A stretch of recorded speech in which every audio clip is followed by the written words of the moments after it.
We have made it to the end of Season 4 here in the Portland Trail Blazers, my NBA franchise here on NBA 2K24. And today we'll be kicking off the offseason. Obviously, this year did not end the way we had hoped. We made it to the Western Conference Finals, ultimately losing to the Sacramento Kings in a very competitive 6-game series. We lost the decisive Game 6 on our home floor, and I think the big reason why we lost this game was because at the end of the third quarter and into the fourth, we had a 5-minute stretch where we forgot how to play basketball.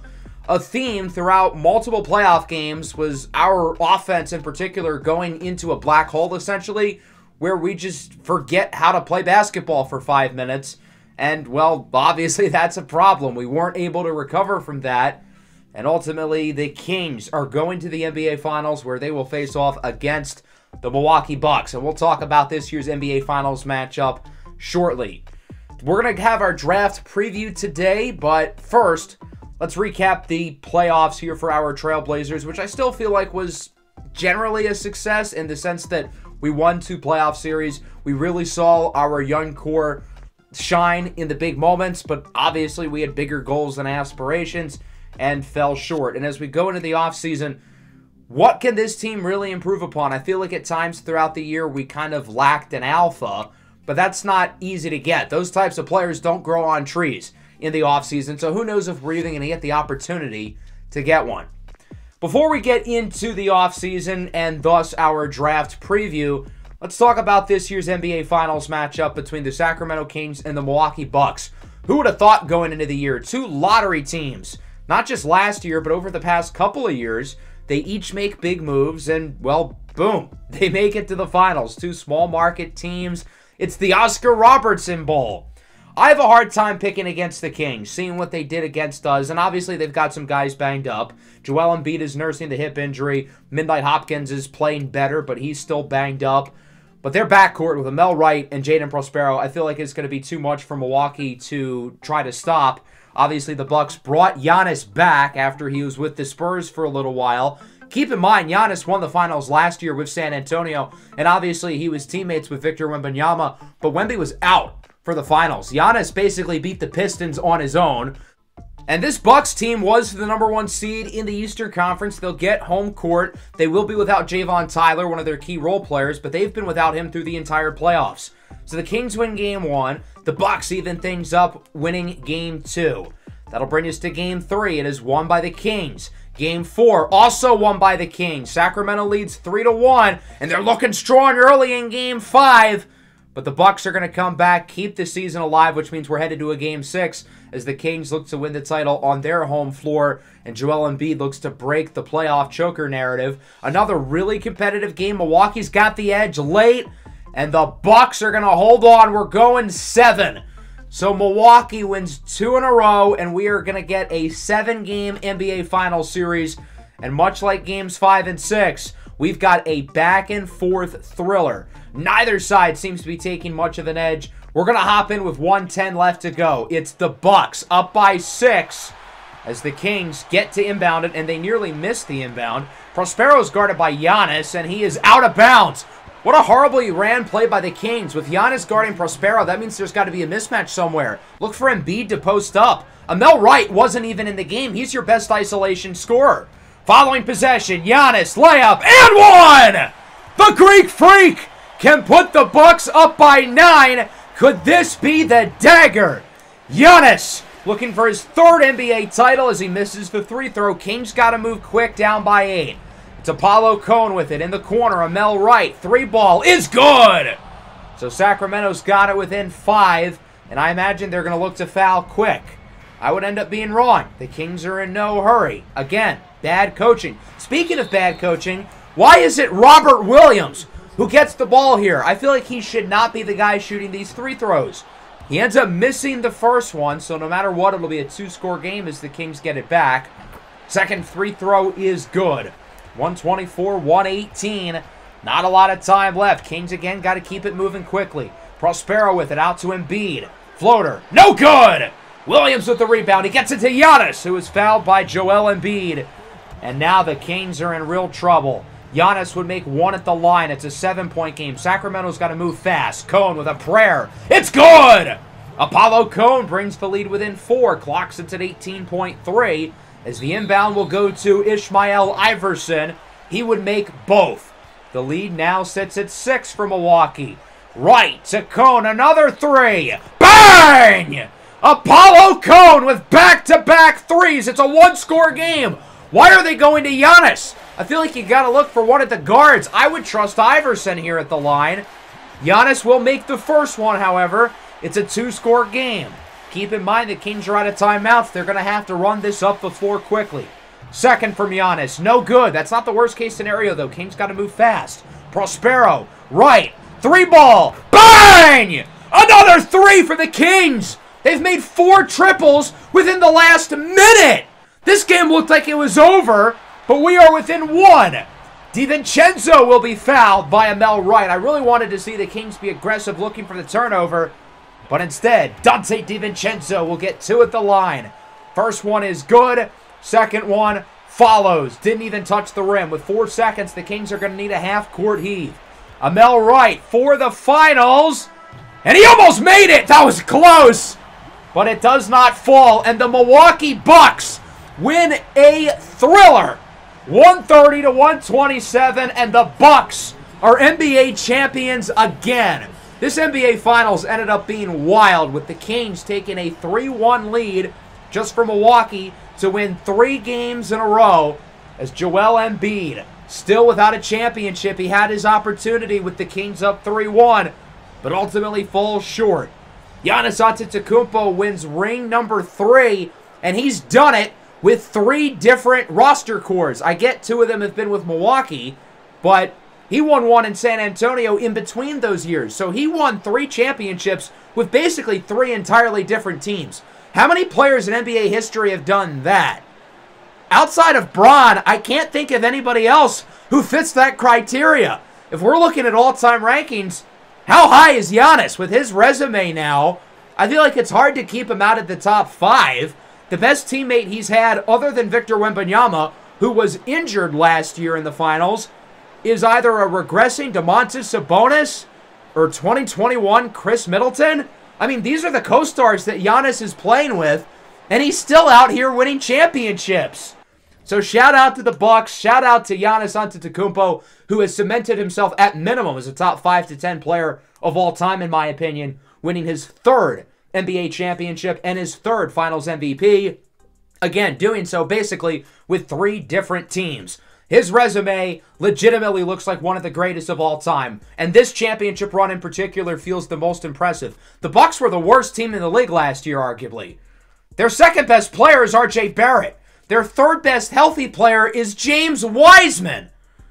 You've got Giannis winning championships with these guys. As for Joel Embiid, another playoff choke. I get the Kings are banged up, but they had their opportunity. They just had to win one of those last 3 games. And ultimately, they fall short. The Kings are going to be good for a while, though. I am worried about them. Let's now start the offseason. We'll start with retirement, and we've got a lot of big names. Drew Holiday, speaking of former Giannis teammates. James Harden, Paul George, DeMar DeRozan, Nikola Vucevic. Blazer legend C.J. McCollum retires in Miami. Would have been nice to have him getting a swan song in Portland. Unfortunately, doesn't happen. Draymond Green down there as well, along with many other notable players.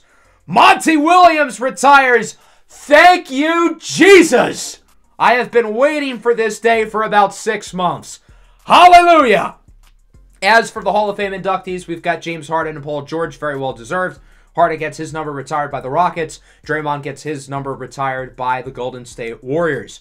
On to league meetings. We're going to be approving 2. The first one, the shot clock will go down from 24 to 20 seconds. I always add this at the end of my 2K series. More offense, more fast-paced, more high-scoring games. Why not? Secondly, 2 expansion teams. I've seen some comments suggesting that we add expansion to the league. I think that would be a good idea since that's probably going to happen at some point in real life. Who will those new teams be, though, by chance? Joining the Western Conference, we've got the Seattle Sonics, of course, and the Las Vegas Venom. The NBA has made it very clear that Seattle and Vegas are going to be the 2 places they look towards. This means somebody's got to move from the Western Conference to the Eastern Conference. Probably one of Minnesota, New Orleans, or Memphis. In real life, I think they're going to move Minnesota. But I kind of want to keep the Timberwolves in our conference because I think they're really interesting. so I'm going to move the Grizzlies instead. That brings us to the draft lottery. We don't have any lottery picks, so let's watch the show unfold. Pick 16 will go to the Spurs. We already have movement. The Jazz have jumped into the top 4. How about that? So everybody's going to be moving down. The Warriors get 15. The Bulls get 14. The Memphis Grizzlies, now in the Eastern Conference, they get pick 13. It'd be crazy if we had another team projected in the 10s moving up with the Jazz, as the Brooklyn Nets end up with the 12th pick. The 11th pick will be made by the Washington Wizards. So other than the Jazz moving up, so far it's been chalk. The 10th pick will go to the Boston Celtics. Thankfully, they're not going to rig it for the Celtics. The 9th pick will go to the Oklahoma City Thunder. They're losing their stash of picks, but they've still got some left. The 8th pick will go to the Jazz, another pick they own. That means that the Spurs are in the top 4. The Lakers are in the top 4, as are the Clippers. The new teams will be picking at 5 and 6, and that brings us to the top 4. The 4th pick in the draft will go to the Spurs. Wemby's got 2 lottery pick teammates. Dear God, and we're down to 3. The 3rd pick will go to the Clippers, which means we're down to 2. The Jazz, who had the worst odds going into it, and the Lakers. The 2nd pick will go to the Utah Jazz, who would have thought, which means the number 1 pick for a 2nd straight year will go to the Los Angeles Lakers. Because, of course, the Lakers won the lottery last year, drafting Dante Del Toro, who was regarded as a generational prospect. And they'll get to pair him up with another elite talent in a draft class that I think is loaded with talent at the top. The Lakers now have a dynamic duo for the future. There's no way this wasn't rigged, and the NBA didn't want to give them their next Shaq and Kobe, their next Magic and Kareem, their next Baylor and West. Now it's Del Toro and somebody else. But the question is, who is that? We'll discuss in a moment. We're going to be hiring 3 new coaches to the staff. We're not going to fire anybody. And that brings us to the good stuff, the NBA draft preview. As it stands now, we've got the 18th pick in the first round and the 15th pick in the second round, being that we were able to swap picks with Miami as part of the Damian Lillard trade package that we made all the way back in episode 1. I don't really know if the draft per se can help this team fix our question marks in terms of having an alpha, because I'm not sure if there's really going to be any crazy players available. So I definitely want to study this draft class because I think we're going to use these picks in some capacity. Maybe we're going to look to trade them. And it's a really talented class. I think of the 4 drafts we've had so far, this might be the most talented one yet. Let's start at the top. I think it's a 2-player draft in terms of who could go number 1 with Bryson Franklin and Sidi Ghaffari. Of course, the Lakers ended up with the number 1 pick, and the question is, which one of these 2 guys is going to be the best fit with Dante Del Toro, a 2-way versatile forward who can play on the ball and off the ball, and because of his versatility on both ends of the floor, I don't really think the Lakers can go wrong with either one of these guys. I think in terms of talent, they're pretty equal, so I don't think either of them would be a bad pick. Let's start with the case for Bryson Franklin, the ultra-talented wing out of Oregon who had a great season for the Ducks as a freshman. This kid is showtime! Averaging 18 and 7. Franklin is an absurd athlete. He can jump out at the gym. He is dynamic defensively, and he's a really solid scorer. He can make plays inside. He can shoot the 3-ball. The jump shot's a little bit inconsistent, but I think overall, he's got it. Worst case, he can be a 3-and-D wing, but with his athletic tools, I think this guy could be the next great NBA modern wing. As for Sidi Ghaffari, the 7'2 center hailing from Senegal, he is sort of the next mold of Chet Holmgren and Victor Wembanyama in the sense of him being a unicorn big man. I don't think he's quite as mobile or fluid as those guys, but he's really good defensively, obviously. I think he's a better playmaker than both of them. Baby Jokic, perhaps? Maybe that's a little bit too rich. I really like what he provides as a scorer, especially inside 15 feet, and I think the three-point shot could be a solid possibility in the future. His versatility on offense and defense makes him an absolute weapon, and his upside is sky high. So the Lakers will get to pick between Franklin and Ghaffari for their number 1 pick, and the Jazz will be lucky enough to get the leftover of the 2. Then the draft really starts at 3. Who could be the 3rd pick? There's probably about 7 different guys who I think the Clippers will consider. We'll start with Aitor Chero, the Italian point guard playing for St. John's. He's an ultra-crafty combo scoring guard who can light up arenas, whether it's beyond the arc or inside. I love his scoring ability. I think he's got upside as a playmaker. Not a particularly good defender yet. You're drafting him for the offense. Quillen Scalar from Louisville, I think, is going to be your modern NBA point guard. I think he's got the size, 6'4", 210 pounds. He's got athleticism. He's got touch around the basket. I like what he provides as a playmaker. He's a floor general, and he really sees the floor well like the quarterback of the offense. I think he's a really good mid-range shooter. Needs to improve a little bit inside. The three ball isn't really there yet, but I think with his mid-range shooting, he'll eventually get a three-point shot. But it's the playmaking, the defense, and the athleticism that are going to excite teams. He's not going to score 20 points per game right away, but the rest of this game is so well polished. If he becomes a shooter, look out. He's going to be one of the best guards in the game. Chico Williams from McEachern Academy is the best high school prospect in this draft. Now, generally, when you look at a high school win, you look at somebody who's skinny, not very filled out, probably does not have an NBA-level body, and isn't ready to play in the pros right away. That is not the case with Chico Williams. He is 6'8", 220 pounds, talented athlete. He's got a really smooth lefty stroke. He won the Gatorade Men's Player of the Year, leading McEachern to a high school national championship. So the kid is a winner, and his NBA skill set as an athlete, as a scorer, and a solid defender all checks off. Zaylin Moon from Georgetown is one of the most fun guards in the country. He averaged 16 points a game to go along with 6 assists, the latter of which was amongst the leaders in the Big East. I think offensively, this kid checks off all the boxes. Really good shot creator. Really good playmaker. He can shoot the three ball. He can score inside. He does not play a lick of defense, but offensively, he's so talented. I think you're getting Trae Young 2.0 if he hits his ceiling. Caleb Marsh, the Australian guard, probably will not be the 7th pick in the draft. He's probably going to be more like 3rd or 4th. Other than Franklin and Gafara, I think he's got the highest ceiling of any player in this draft. Coming from the NBL, he's already played professional basketball, the same league that guys like LaMelo Ball and well-known child respecter Josh Giddey have played for before entering the league.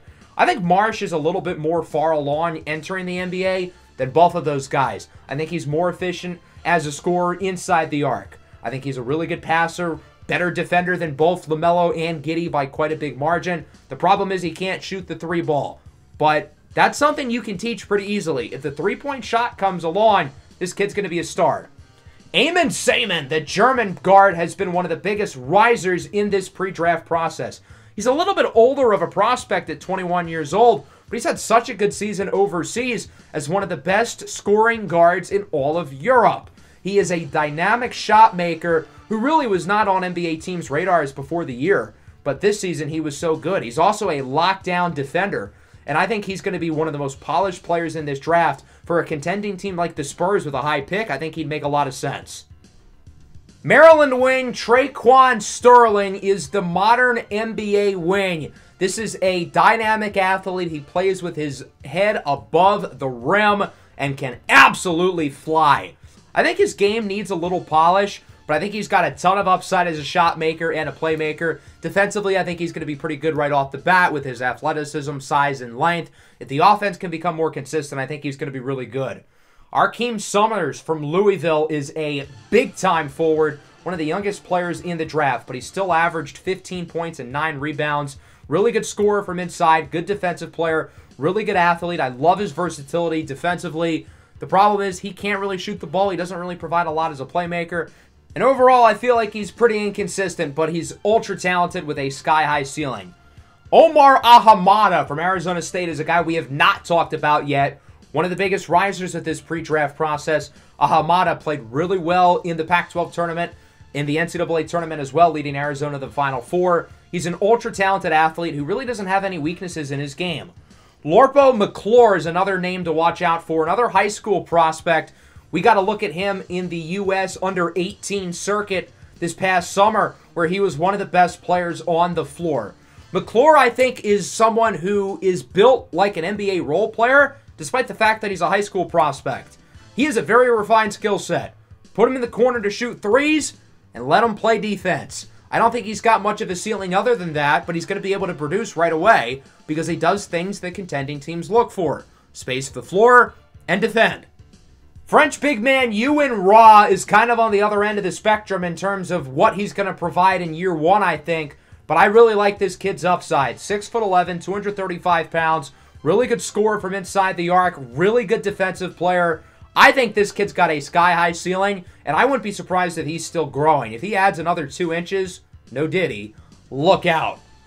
Now we're really getting to the guys who I think could be available for Portland's pick at 18. We'll start with Jet Adams, the guard out of Arkansas. Really solid year as the point guard of this offense, averaging 15 points, 5 rebounds, and nearly 5 assists.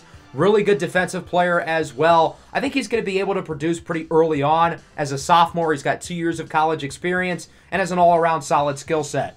Hans Meyer, the German wing, is a player who I think could be a really good player at the next level. He's got a sniper rifle from beyond the arc and a super quick release. He can shoot off the catch. He can shoot off the bounce. He can create his own shot. He can score inside the arc as well. He's got some work to do defensively, but as a scorer, I really like what this kid brings to the table. I think he could be a 22-plus point per game scorer in his prime. Emmanuel Azuna from UCLA will not be a 22-point per game scorer, but he doesn't have to be. A 7'2" big man with a super long wingspan. He is an unbelievable defensive player, one of the best post players in this class defensively. He's got a ways to go offensively, but if nothing else, put him as the 5, guarding the post, and he's going to give you a lot of value there. Contending teams need post defense. Look at the Blazers in the playoffs. At times, we could not guard Joel Embiid. Having a guy like him would be really useful. Some more guys who I think could be in our range of picks include Cameron Gilliam, the wing from Stanford. Really good defensive player. He's got a ways to go offensively, I feel like. Can't really shoot the 3 ball yet, but just put him on the opposing team's best player and let him cook. Dominique Dorino from Villanova is one of the most fun players in the draft. He averaged 18 a game this year on really good efficiency as a sophomore for Villanova.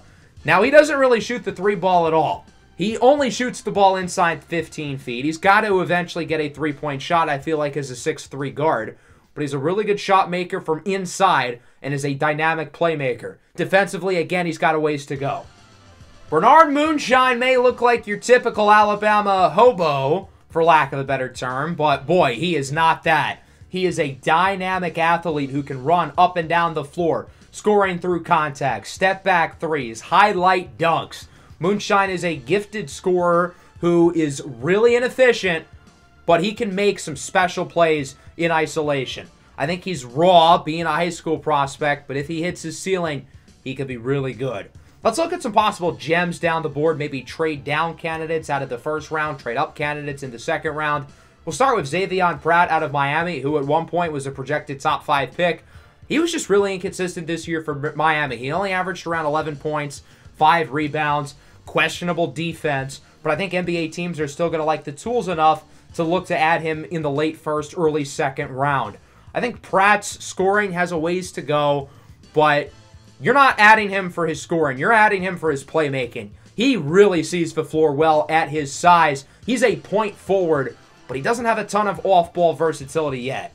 Into the second round, Matthias White out of Purdue. He is a slithery guard who can drive to the lane. He is fast and twitchy. I really like what he provides defensively. With his quickness, he's able to run up the floor quickly, as you can see here in transition. In the corner, bang, buries the 3. He's a good 3-point shooter, although the rest of his scoring game needs some work. His 3-point percentage, oddly enough, was higher this year than his 2-point percentage. Tatum Higgins Jr. from Iowa was really fascinating. 5-star recruit. Didn't play at all this year, as he was ineligible, but super talented player with a really high ceiling who I think still makes his way into the top 40 based off of his prior recruiting pedigree. Another highly regarded recruit whose stock has gone down this year is Duke big man Damari Radcliffe. Unlike Higgins, he didn't play very well, but I think he's got a really good NBA skill set that's going to make him a better pro than he was a college player. I like what he provides as a rim-running big man offensively. He's a lob threat. He's got pogo sticks in his legs. Defensively, I think he's going to be a good rim protector. Doesn't really provide a lot as a scorer, but I like what he provides defensively, and I think he's a really good athlete. Down the board, I think there's some more names to really watch out for. Abramo Jawai from Baylor, I think, is good. Dallas Dior has really popped onto the scene late. Moses Abraham Jr. is a fringe undrafted guy I think could end up being a steal in the 50s. DeMar Dell is a really talented scoring guard. Clyde Tricks playing in Spain. I really like him. Virgil Del Toro, maybe the Lakers are going to pick him number 1. Draft Dante's brother. That would be funny and also pretty stupid. Let's take a look at these mock drafts before we wrap things up here. Seeing what the Lakers do at the top, seeing what the Blazers do with their 2 picks. We'll start with the sporting news, and they've got the Lakers going with Bryson Franklin number 1, with Ghaffari going with the 2nd pick. No major surprises to the top. I don't think Cameron Gilliam's going to be a top 10 pick, but other than that, I can see it. They've got us going with Ewan Ra, the French center, in the 1st round, and Hershey White III, a British center, in the 2nd round, really adding some size with these European bigs. 2K is the Lakers going with Ghaffari number 1, as Bryson Franklin goes 2. Caleb Marsh at 3, I completely agree with. I think this mock draft is probably going to be the most accurate at the top. They've got us going with Lorpo McClure, the guy from high school who's a really good three-point shooter, really good defender. And then again, Hershey White in the 2nd round. NBA.com is the Lakers going with Franklin number 1 and Ghaffari number 2. As for us at 18, they've got us going with Ewan Ra again. It seems like 2K really thinks we need to add some size. They have this going with Alexander Posošnik, a Slovenian big man, in the 2nd round. So 2K thinks the Blazers are going to be looking for bigs this offseason. Will that be the case? Find out in the next episode. Along with the NBA draft, we're going to go through the combine, pre-draft workouts, and then the expansion draft as well. I think we're only going to be able to protect 8 players. So that should be very interesting to see how we handle that. That's going to wrap up the episode. I hope you guys enjoyed. Make sure to leave a like and subscribe to the channel if you are new. Peace out.